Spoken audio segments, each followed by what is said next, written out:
ओबीसीच्या प्रश्नाकरता लढा देणारे ओबीसीचे नेते मृणाल ढोले पाटील यांनी एक मुद्दा आपल्यासमोर असा आणलेला आहे की ओबीसीकरिता जी जनगणना व्हायला हवी होती त्यासाठी वेळोवेळी म्हणजे पंतप्रधान नरेंद्र मोदी यांच्याच कार्यकाळात अनेकदा सांगितलं गेलं की जनगणना होईल आणि त्यासाठी ओबीसी समाज हा आश्वासक होता. मात्र आता 22 जानेवारी 2025ला एक नोटिफिकेशन निघालेलं आहे आणि याद्वारे स्पष्ट करण्यात आलेलं आहे की ही जनगणना आता होणार नाही. त्यामुळे ओबीसी समाजाची निराशा झाली आहे. काय सांगाल की याच्यापूर्वी जनगणना करण्याचं आश्वासन तेव्हा दिलं गेलं होतं, ही जनगणना मुळात केव्हाची आहे, त्याच्यात बदल का? नाही, मुळात असं आहे की 2011ला जी शेवटची जनगणना झाली त्याच्यामध्ये असं आश्वासन आम्हाला काँग्रेस सरकारने दिलं होतं की ती पण जातीगत जनगणना असेल. पण काही तांत्रिक कारणांनी त्यांनी असं सांगितलं की बाबा आपल्याला जातीगत जनगणना करता येणार नाही, त्यामुळे SECC socio economic caste census अशा नावाचं त्यांनी एक सेन्सस केला 2011ला. त्याच्यासाठी जवळजवळ 5,000 करोड रुपये खर्च केले, पण ते आकडेपदी समोर आले नाही. पण 2014ला जेव्हा मोदी सरकार आलं त्या दिवशीपासून ते म्हणतात की आम्ही जातीगत जनगणना करणार आहे, ओबीसीचे आकडे समोर आणणार आहे आणि ओबीसीला जे काही कोर्स करेक्शन असून आम्ही ते करून देऊन ओबीसी समाजाला निश्चित आम्ही न्याय देऊ. आमचा DNA ओबीसी आहे, आमचे आई वडील ओबीसी होते, त्यामुळं आम्ही ओबीसी आईची लेकरं आहोत, त्यामुळे आम्ही ओबीसी समाजाला न्याय देणार असं हे 2014 पासून म्हणतात. याची अधिकृत घोषणा राजनाथ सिंग जेव्हा गृहमंत्री होते 2018 साली त्यांनी सभागृहामध्ये असं सांगितलं की पुढची जी 2021ची दशवार्षिक जनगणना होईल, ज्याला आपण डेकेडल सेन्सस म्हणतो, त्याच्यामध्ये निश्चित आम्ही जातीगत जनगणना करू आणि ओबीसी समाजाची त्याच्यामध्ये गिनती करू, त्यांचे आकडे समोर आणि त्यांना न्याय देण्याचा प्रयत्न करू. 2021ची काही कारणास्तव किंवा करोनाच्या कारणामुळे ती जनगणना झाली नाही. पण त्याच्यानंतर अमित शहा हे गृहमंत्री झाले. अमित शहानी डिक्लेअर केलं की बाबा आम्ही जनगणना करणार आहे, जातीगत जनगणना करणार आहे, त्याच्यामध्ये ओबीसी समाजाचं आम्ही निश्चित जनगणना त्यांच्या जातीचे आकडे बाहेर करणं आम्ही मोजणार आहोत आणि ते डिक्लेअर करणार आहोत अशी अमित शहानी घोषणा केली. आणि सगळ्यात महत्त्वाची अशी की जी CCPA कमिटी आहे ज्याचे अध्यक्ष प्रधानमंत्री असतात, प्रधानमंत्र्याच्या अध्यक्षतेखाली जी बैठक झाली 30 एप्रिल 2025ला, त्याच्यामध्ये प्रधानमंत्री अध्यक्ष असलेल्या बैठकीमध्ये असं ठरलं की जातीगत जनगणना करायची, त्याच्यामध्ये ओबीसींची संख्या मोजायची आणि त्यांना निश्चित काहीतरी कार्यक्रम देऊन त्यांच्यासाठी काही योजना लागू करून त्यांचा विकास साधायचा असं त्या मीटिंगमध्ये ठरलं. तशी प्रेस रिलीज या सरकारने दिली, त्यामुळे आम्ही आश्वस्त होतो.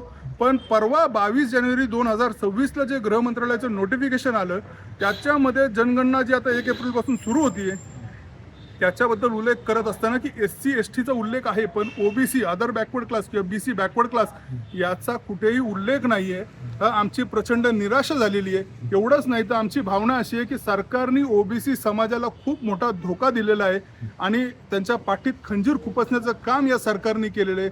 जे सरकार म्हणतं की आमचा DNA ओबीसी आहे त्यांनीच आमचा घात केलेला आहे, म्हणजे कुंपणच शेत खाते अशा पद्धतीची आमची भावना आहे. निश्चित. मात्र याच्यामध्ये जर आपण जनगणना पाहिली तर ती ब्रिटिश काळात झाली, तीच पुन्हा वापरली जाते असा कुठेतरी आरोप होतोय. निश्चित जनगणना याच्या पूर्वी कधी झाली होती, त्याच्यामध्ये बदल का हवे आणि मुळातच ओबीसींचे तुम्ही म्हणता याच्यामध्ये फक्त जनगणना SC ST होते, असं का केलं जातं? नाही, मुळात कसं आहे की ब्रिटिश काळात ते काय असे प्रवर्ग मोजत नव्हते, ते जाती मोजत होते. ब्रिटिशची जनगणना ही 1871ला झाली, 1881ला झाली, 1891ला झाली, 1901ला झाली, 1911ला झाली, 1921ला झाली, 1931ची पण झाली. 1941ची जनगणना त्यांनी सुरू केली, पण दुसरं महायुद्ध सुरू असल्यामुळे ती पूर्ण होऊ शकली नाही. स्वातंत्र्य लढा एकंदर चालला होता, तर त्याच्यामुळे ती पूर्ण होऊ शकली नाही. 1941च्या जनगणनेचं काम सुरू झालं होतं. पण त्याच्यानंतर ज्या आपल्याला स्वातंत्र्य भेटलं, घटना अस्तित्वात आली, त्याच्यानंतर 51 साली जी आपली जनगणना झाली तर त्याच्यामध्ये तोपर्यंत घटनेमध्ये SC ST प्रवर्ग आले होते, ओबीसी त्याच्यामध्ये आलेला नव्हता.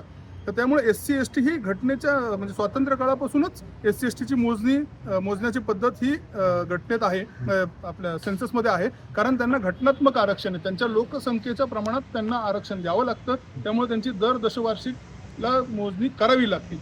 पण ओबीसीचा प्रॉब्लेम काय झाला की ओबीसीचं आरक्षण आलं 91-92 मध्ये, त्यामुळे त्याच्यानंतर जी पहिली जनगणना झाली 2001ला झाली. तर 2001ला त्यावेळेसही BJPचंच सरकार होतं, त्यावेळेस गृहमंत्री होते अडवाणींनी स्पष्ट सांगितलं की मी जातीगत जनगणना करणार नाही. मग त्याचा फटका त्यांना बसलं, त्यांचं सरकार गेलं, त्याच्यानंतर काँग्रेसचं सरकार आलं. मग 2011ला जी जनगणना झाली त्याच्यामध्ये काँग्रेसनी भूमिका अशी घेतली की जनगणनेचा विषय आपण वेगळा ठेवू आणि जाती जे तुम्हाला मोजून पाहिजेत ते आम्ही करतो. त्यावेळेस 2000ला SECC म्हणून एक कास्ट सेन्सस काँग्रेस सरकारने केलं, पण त्याचे आकडे ना काँग्रेस सरकारने ना भारतीय जनता पार्टीच्या सरकारने कधी उघड केले नाहीत. त्याच्यानंतर जी जनगणना होणार होती ती 2021ला होणार होती. त्याच्यामध्ये राजनाथ सिंगनी 2018ला 2019ला आम्हाला सभागृहाला या देशाला सांगितलं होतं की जनगणना होणार, ओबीसी समाजाची आम्ही गणना करणार आणि त्यांचे आकडे समोर आणणार. 2021ला झाली नाही. 2026ची जी जनगणना होती त्याच्यामध्ये 2025 साली असं सांगितलं होतं, खुद्द नरेंद्र मोदी यांनी सांगितलं होतं प्रधानमंत्र्यांनी की बाबा या देशामध्ये जनगणना होणार, जातीगत जनगणना होणार आणि जे पिछडे मागास जाती आहेत त्यांना आम्ही कुठंतरी निश्चित न्याय देण्याचा कार्यक्रम करू, त्यांचे आकडे जाहीर करू. पण आज परवाच्याला म्हणजे 22 जानेवारी 2026ला गृह मंत्रालयाचं जे नोटिफिकेशन आलेलं आहे त्याच्यामध्ये स्पष्ट सांगितलेलं आहे SC, ST आणि अदर्स 33 प्रश्न आहे त्याच्यामध्ये. तर जातीच्या प्रश्नावर SC, ST और अदर्स एवढाच विषय आहे, ओबीसीचा त्याच्यामध्ये उल्लेख नाही.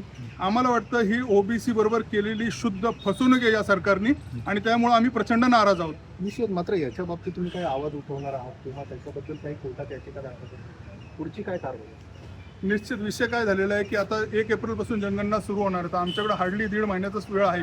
तर याच्यामध्ये आम्ही निश्चित याचिका टाकू, पण कोर्ट ज्या पद्धतीने चालले याचिकाचा कधी निकाल लागेल आम्हाला कल्पना नाही आहे. त्याच्यामध्ये ऑलरेडी काही जुन्या याचिका पेंडिंग आहेत, कदाचित जर त्याच्यात इंटरव्हेन्शन करता आलं तर आम्ही करू.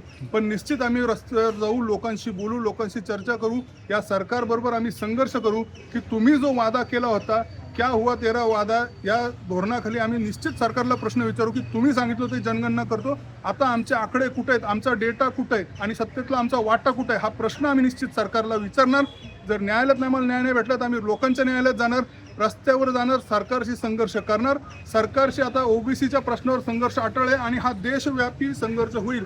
हा काश्मीर टू कन्याकुमारी, गुजरात टू गुवाहाटी हा संघर्ष होणार. ओबीसी समाजाची हजारो वर्षांची लढाई आहे आणि 75 वर्ष स्वातंत्र्यानंतर आमची गणना पण होत नसत. या देशामध्ये झाडांची, गाढवांची, कुत्र्यांची, वाघांची सगळ्यांची जनगणना होती, पण आमच्या जातीची जनगणना होत नाही. आम्हाला जातीप्रमाणे निधी भेटत नाही आणि दरवेळेस जेव्हा आम्ही आरक्षण जातो कोर्टात सिद्ध करायला तर कोर्ट म्हणतो तुमचे आकडे आणा. आम्ही कुठनं आकडे आणायचे? आकडे सरकारने द्यायचेत ना आणि सेन्ससचे आकडे द्यायचेत. हे सरकार जनगणना करत नाही, त्यामुळे प्रत्येक राज्यांनी आपापली वेगवेगळी जनगणना केली. बिहारने केली, तेलंगणाने केली, कर्नाटकाने केली, महाराष्ट्राने केली.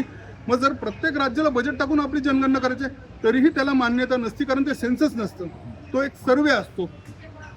सेन्ससचा अधिकार फक्त केंद्र सरकारला आहे आणि केंद्र सरकार सेन्सस करत असताना SC मोजतो, तुम्ही ST मोजतो, ते मोजलेच पाहिजे, आमचा अजिबात विरोध नाही. पण बाकीच्या इतर जाती का मोजत नाही? आमचा सत्तेतला वाटा कोण खातंय, आमच्या निधीतला वाटा कोण खातंय, आमच्या विकासातला वाटा कोण खातंय हे आम्हाला कळलं पाहिजे. गेले 75 वर्षात साधी जनगणना जर हे सरकार करू शकत नसेल तर मग काय बोलायचं? मग ही लोकशाही म्हणायची?